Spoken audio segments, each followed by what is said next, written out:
Before diving into this incredible story, remember to subscribe to the channel and turn on notifications.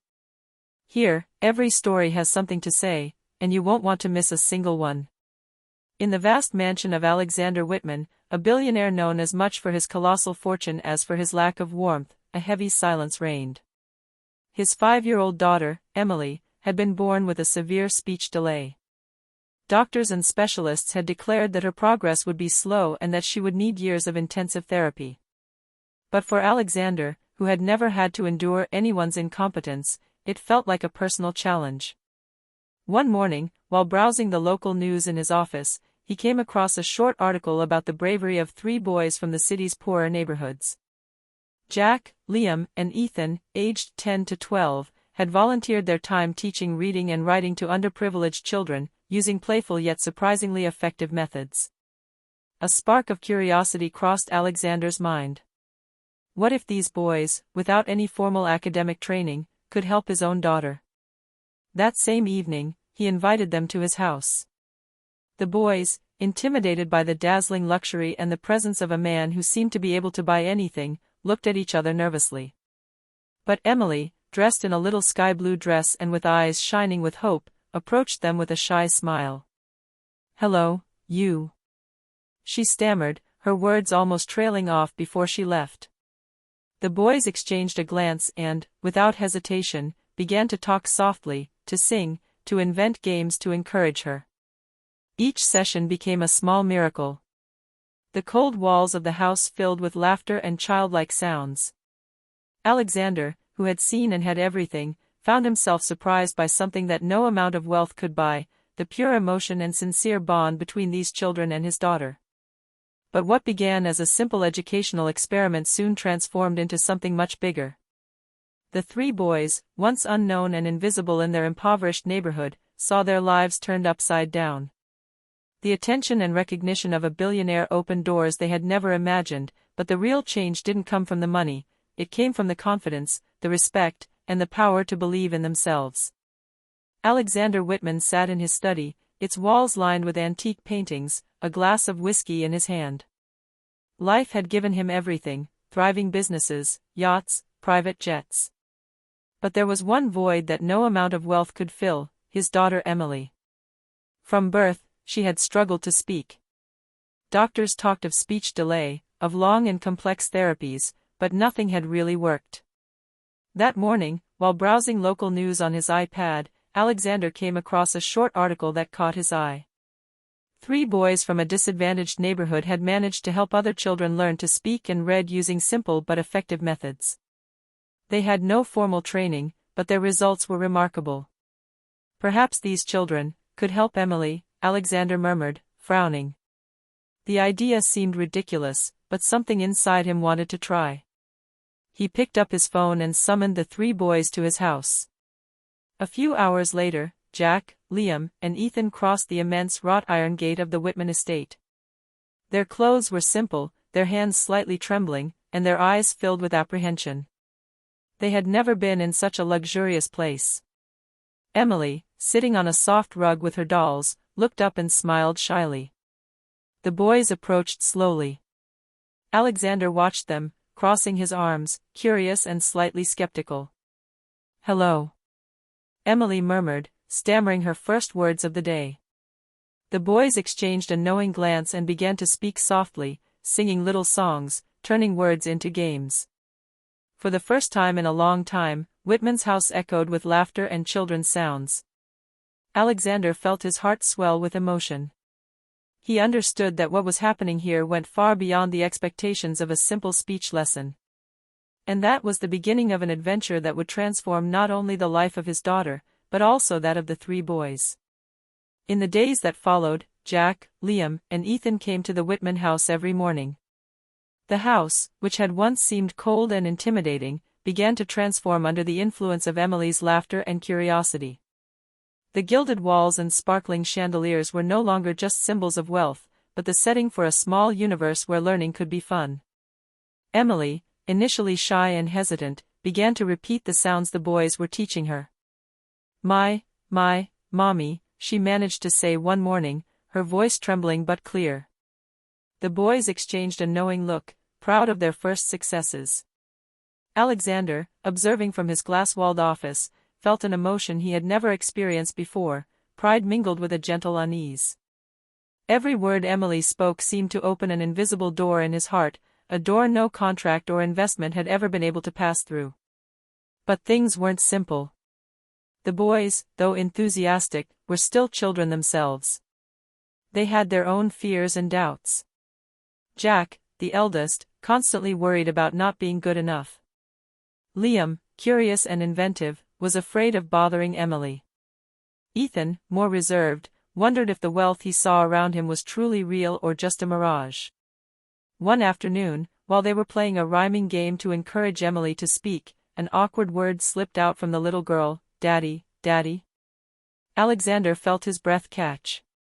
He moved forward slowly and, for the first time, placed his hand on Emily's shoulder. "Yes, darling, it's Daddy," he said, his voice strangely gentle. Emily burst out laughing, her hands reaching out to the boys. At that precise moment, Alexander understood that those simple words were worth more than all the world's riches. The three boys, amazed by the billionaire's reaction, realized they had just crossed an unexpected threshold. Their mission was no longer simply to teach Emily to speak, they now had the power to open up a whole new world, not only for her, but also for themselves. As the weeks went by, Emily gained confidence. Her words, initially hesitant, became more fluid. She began to ask questions about the world around her, about the stars, animals, and even about the lives of the boys themselves. Jack, Liam, and Ethan, who had initially been intimidated by Alexander's wealth, discovered a surprising truth: the billionaire was not only distant and stern, but also deeply concerned for his daughter's well-being. Every smile from Emily seemed to soften his heart a little more. One afternoon, as the sun streamed through the large bay windows, Emily asked timidly, "Jack, Liam, Ethan, where do you live?" The boys exchanged a quick glance. Their poor neighborhoods were not places they were proud of. But faced with Emily's genuine curiosity, they decided to share a little of their lives. "We live, over there, in the streets near the old park," Jack replied softly. "Sometimes it's difficult, but we help each other." Emily frowned, not fully understanding, but feeling a compassion that no lesson could have taught her. Alexander, who had been listening in silence, felt a lump form in his throat. He had spent years ignoring the realities of those without wealth, but in that precise moment, he understood the importance of solidarity and empathy. For the boys, this relationship with Emily was also a revelation. They realized they had value and that their intelligence, patience, and creativity could truly change someone's life. And even though Alexander's world sometimes seemed intimidating, they felt they were finally seen and respected. This unexpected friendship became the thread that ran through each day. Emily, once trapped in her silence, blossomed thanks to the boys' patience and inventive games. Jack, Liam, and Ethan, for their part, began to believe they could be more than their environment had ever allowed them to imagine. But all was not yet perfect. Alexander, although emotionally moved, remained a man of control. He observed each session carefully, sometimes skeptically, and wondered if these children's methods could truly make a lasting difference. And in the shadow of this luxurious house, a secret was waiting to shatter everything they thought they knew about themselves and about life. One morning, Emily sat on the living room rug with the boys around her, as usual. Today, Jack had prepared a little exercise, to invent a story using simple words, which everyone had to repeat aloud. Emily listened attentively, her eyes shining, but remained silent. Alexander, observing from his office, was beginning to lose patience. He was used to everything moving quickly, and his skepticism was resurfacing. "Emily, just try to say one sentence," he ordered gently but firmly, his voice betraying a concern he would never have admitted. The girl took a deep breath. The boys leaned forward, encouraged by her determined look. I like to play with you," she stammered, her words coming out laboriously but clearly. A silence filled with wonder filled the room. Jack, Liam, and Ethan exchanged a look of emotion, unable to hide their joy. Alexander, however, felt his heart clench in a way he had never known. His eyes misted over slightly. The word love resonated like a promise and a reminder that money couldn't buy everything. For Emily, it was a turning point. She had spoken her first complete sentence, and her confidence grew with every word. The boys, for their part, realized that their patience and their simple but sincere method had produced a true miracle. Later that day, Alexander sat the boys down in his office. For the first time, he spoke to them as if they were his equals, and not just impromptu teachers. "You've done more for my daughter than all the specialists I've consulted," he said softly. "I want you to know that I recognize your worth. What you do here is rare and precious." The boys, moved, didn't know what to say. They came from 3 different worlds, but at that precise moment, an invisible bond united them. They understood that they had not only helped Emily, but that they had also changed the life of a man who believed he possessed everything except love and true joy. However, a new feeling was beginning to take root in the boys: fear of the future. Could they continue to come here? What would become of them when this adventure came to an end? The answers were uncertain, but for now, the miracle existed, and that was enough to fill them with pride and hope. Emily's progress was evident. Her sentences were getting longer, her words clearer, and her laughter filled the large house like a ray of sunshine. But with this success came a new challenge. Alexander, though proud, had planned a test. He wanted to know if the boys could truly support Emily in the face of a more complex obstacle. One morning, he led Emily and the boys into the immense library, filled with old books and encyclopedias. "Today," he announced firmly, "I want you to teach her how to tell a complete story, from beginning to end. No isolated words, no fragmented sentences. A real story." Emily blinked, a little intimidated. Jack, Liam, and Ethan exchanged a worried glance. They knew it was a huge challenge for a 5-year-old. But they smiled, determined not to give up. They started slowly. Jack invented a character, a little cat named Oliver. Liam invented an adventure. Oliver wanted to find his lost friend. Ethan added details about the places and the emotions. Emily listened attentively, sometimes repeating words, but still hesitant to form long sentences. Alexander, sitting behind his desk, watched each word with skepticism. Can she really do it? He wondered. The boys, however, refused to give in to the pressure. They encouraged Emily, invented games to stimulate her memory, and transformed the task into a fun adventure rather than a daunting exercise. After an hour of hard work and laughter, Emily took a deep breath and began. Oliver, the cat, was looking for his friend in the big garden. He was sad, but he found Butterfly, and he smiled.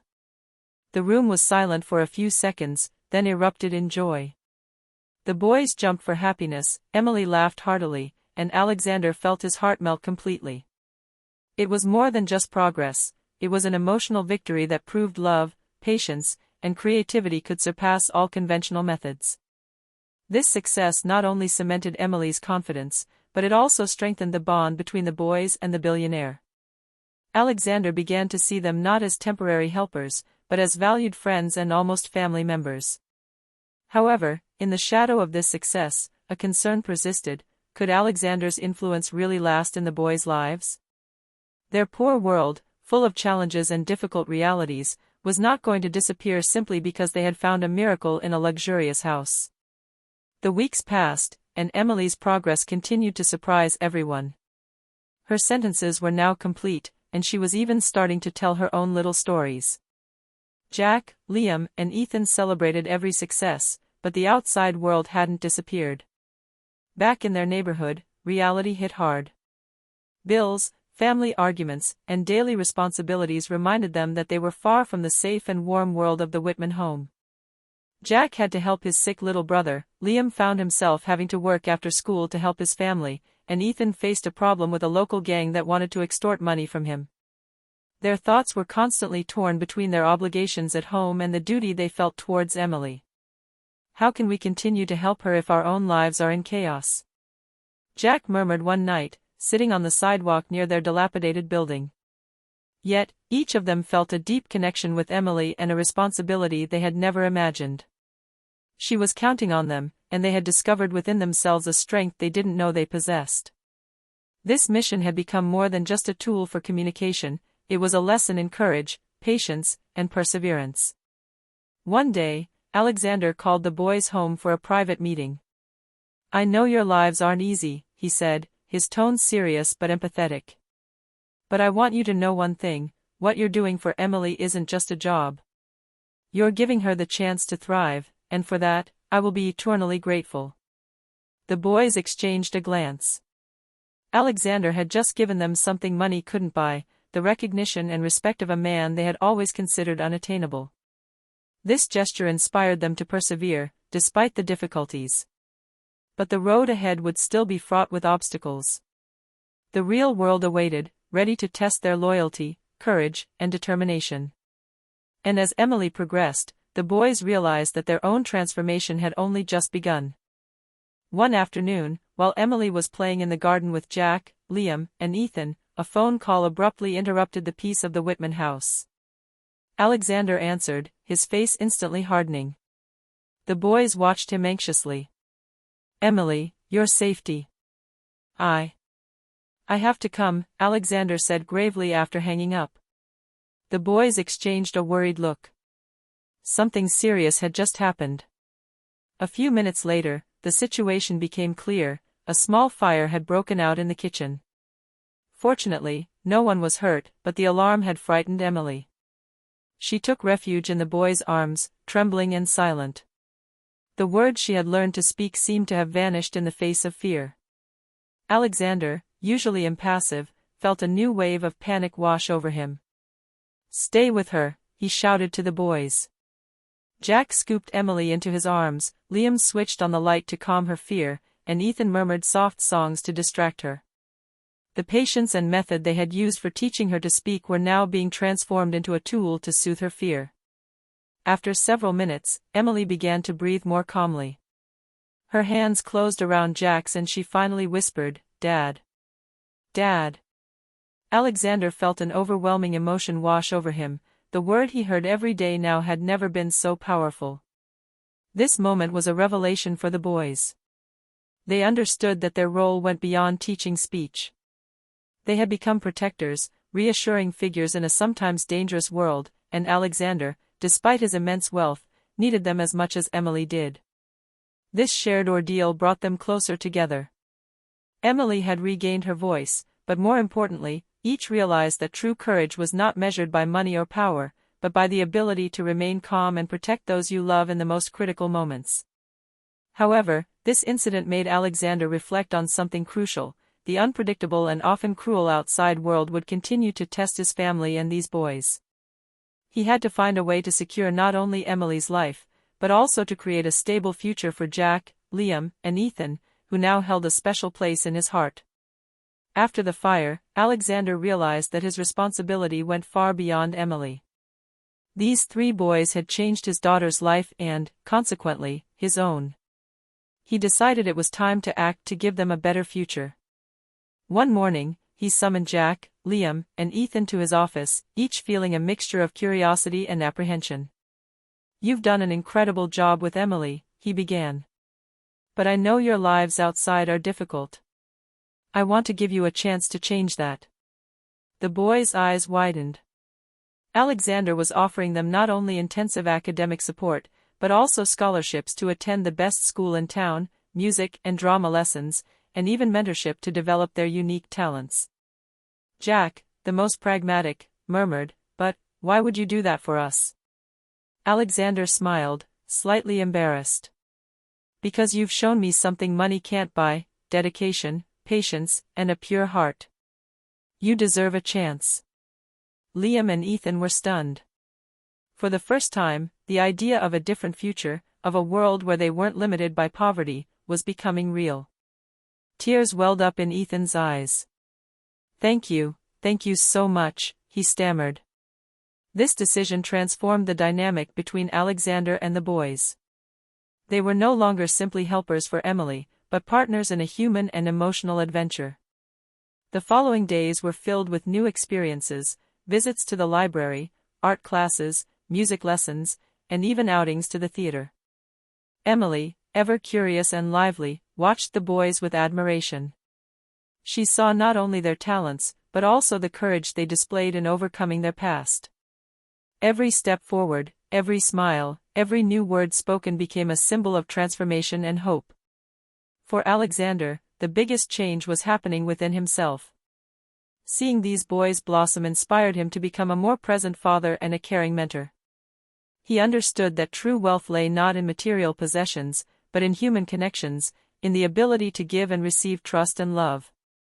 However, despite all these opportunities, an unexpected challenge was brewing. The boys' past was never far away, and certain aspects of their lives before Emily threatened to resurface, testing their courage and determination to stay on this new path. As the boys began to settle into their new lives, the past inevitably came knocking. One day, Jack received a disturbing message. His little brother had been scammed by a malicious neighbor, and the whole family was in danger of losing their modest home. Liam, meanwhile, learned that his abusive boss was putting him in danger to get money he didn't have. Ethan, for his part, was confronted by a former street mate ready to harm him over a forgotten but misinterpreted incident. The three boys found themselves in the game's room, their faces dark and worried. "Everything we've won can disappear," Jack whispered, his voice trembling. Seeing their distress, Alexander understood he had to intervene. He had believed that education and opportunities would be enough to change their lives, but some obstacles couldn't be overcome without protection, without real support. He decided to reach out to them, not just as a mentor, but as a true ally. "You are not alone," he said firmly. "I cannot erase the past, but I can help you face its consequences. Together, we will find a solution." The boys, initially skeptical, felt a weight lifted from their shoulders. For the first time, someone was offering them unconditional support, a safety net in a world that had always seemed cruel and unforgiving. The following days were a whirlwind. Alexander contacted lawyers and advisors to resolve housing issues and protect the boys' families. He used his influence to neutralize threats from Ethan's former classmate and to help Liam break free from his abusive boss. Emily, for her part, observed everything with curiosity and innocence. She didn't understand all the nuances of the external threats, but she saw the solidarity and determination of those around her. Every gesture, every effort strengthened the unique bond that united the little girl, the boys, and Alexander. At the end of this ordeal, something profoundly changed. The boys had not only gained skills and opportunities, but they had also learned the value of trust and loyalty. Alexander, for his part, had discovered that true wealth lay in the courage and resilience of others, not in his bank account.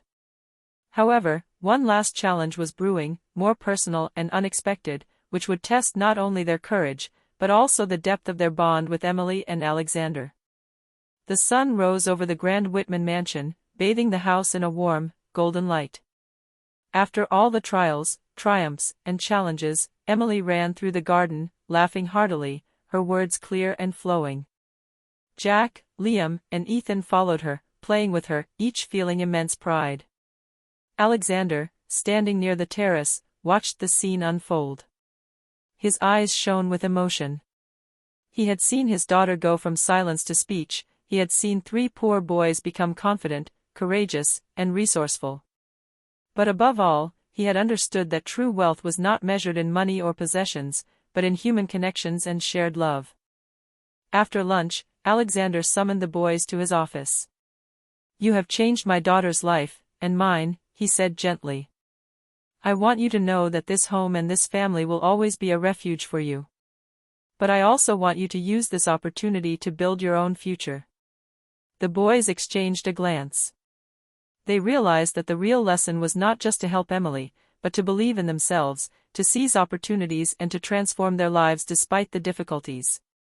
Jack smiled, his eyes shining. "Thank you, for everything.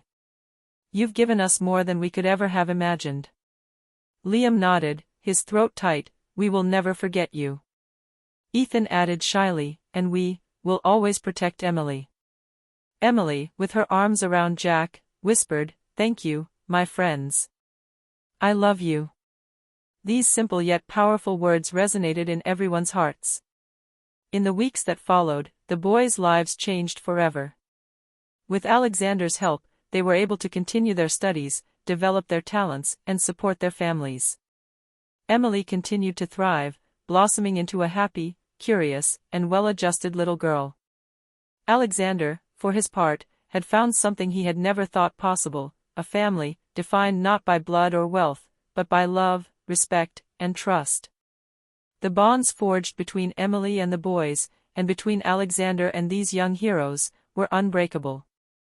Looking out at the city from the garden, Alexander reflected that life had a strange but wonderful way of transforming destiny. 3 poor boys had learned to speak to his daughter, and in turn, they had changed her life and theirs forever. The past had forged their courage, hardships had given them strength, and love and trust had built their future. Together, they had discovered that even in the most unexpected world, the magic of solidarity and friendship could transform everything. And so, the Whitman house was no longer just a symbol of wealth, but the home of a silent miracle, that of 3 boys who had learned to dream, a girl who had found her voice, and a billionaire who had discovered the true meaning of life.